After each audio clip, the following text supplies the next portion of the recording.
BJP BRS శ్రేణుల హోరాహోరీ నిరసనలతో సిరిసిల్ల నేతన్న చౌరస్తా వద్ద ఉద్రిక్తత నెలకొంది. పరస్పరం నినాదాలతో టెన్షన్ వాతావరణం ఏర్పడింది. బీజేపీ బీఆర్ఎస్ శ్రేణుల మధ్య ఘర్షణ చెలరేగింది. పరస్పరం చెప్పులు విసురుకున్నారు. పోలీసులు రంగంలోకి దిగి ఇరు పార్టీల కార్యకర్తలను అదుపులోకి తీసుకున్నారు. పరిస్థితిని అదుపు చేయడానికి లాఠీ చార్జ్ కూడా చేశారు. జిల్లా ఎస్పీ ఘటన స్థలానికి చేరుకుని పరిస్థితిని పర్యవేక్షిస్తున్నారు.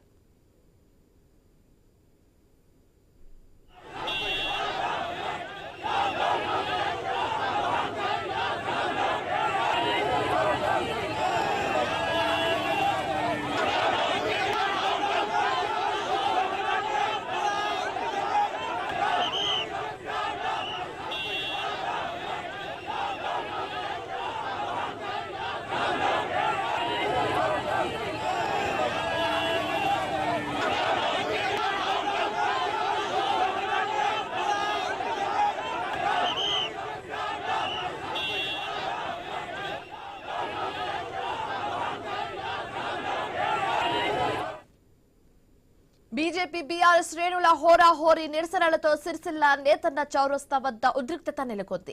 పరస్పరం నినాదాలతో టెన్షన్ వాతావరణం ఏర్పడింది. బీజేపీ బీఆర్ఎస్ శ్రేణుల మధ్య ఘర్షణ చెలరేగింది. పరస్పరం చెప్పులు కూడా విసురుకున్నారు. పోలీసులు రంగంలోకి దిగి ఇరు పార్టీల కార్యకర్తలను అదుపులోకి తీసుకున్నారు. పరిస్థితిని అదుపు చేయడానికి లాఠీ చార్జ్ కూడా చేశారు. జిల్లా ఎస్పీ ఘటన స్థలానికి చేరుకుని పరిస్థితిని పర్యవేక్షిస్తున్నారు. ఇదే అంశానికి సంబంధించి మరింత తాజా సమాచారం మా తెలంగాణ బ్యూరో చీఫ్ కిరణ్ అందిస్తారు ఫోన్ ద్వారా. కిరణ్, అసలు ఎందుకు బీజేపీ బీఆర్ఎస్ శ్రేణుల మధ్య గొడవ అనేది చెలరేగింది? పూర్తి డీటెయిల్స్ ఏంటి?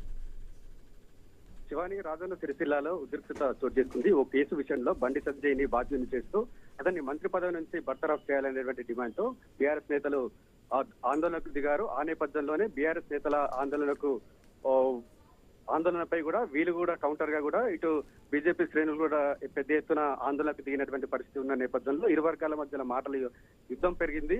ఆ నేపథ్యంలోనే వేర్వేరు వర్గాలుగా అంటే బీజేపీ నేతలు బీఆర్ఎస్ నేతలకు వ్యతిరేకంగా నినాదాలు, ఇటు బీఆర్ఎస్ నేతలు బీజేపీ నేతలకు వ్యతిరేకంగా నినాదాలు చేసినటువంటి నేపథ్యంలో పరిస్థితి అక్కడ ఉధృతంగా మారింది. ఒకరిపై ఒకరు చెప్పులు అదేవిధంగా రాళ్లు విసురుకున్న స్థాయికి ఆ ఘర్షణ వెళ్లినటువంటి పరిస్థితి అయితే ఉన్న నేపథ్యంలో పోలీసులు అలర్ట్ అయ్యారు.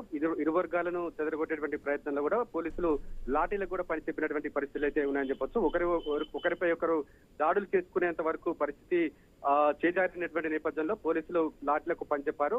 ఇరు వర్గాలను లాఠీలతో కూడా చెదరగొట్టిన పరిస్థితి అయితే ఉంది. ఆ నేపథ్యంలో చిత్రీకరిస్తున్నటువంటి మీడియాపై కూడా ఇటు పోలీసులు అదేవిధంగా కార్యకర్తలు కూడా దాడికి పాల్పడినట్టుగా తెలుస్తా ఉంది. ఈ దాడికి సంబంధించి మీడియాకు సంబంధించిన ఫోటోగ్రాఫర్ల కెమెరాలు కూడా ధ్వంసమైనటువంటి పరిస్థితులు అయితే ఉన్నాయి. ప్రస్తుతం అయితే పరిస్థితిని సద్దుమణించేందుకు కూడా భారీ ఎత్తున పోలీసులు రంగంలోకి దిగారు. ఇరు వర్గాలకి బీఆర్ఎస్ అదేవిధంగా బీజేపీ నేతలు మొత్తం కూడా చెదరగొట్టారు.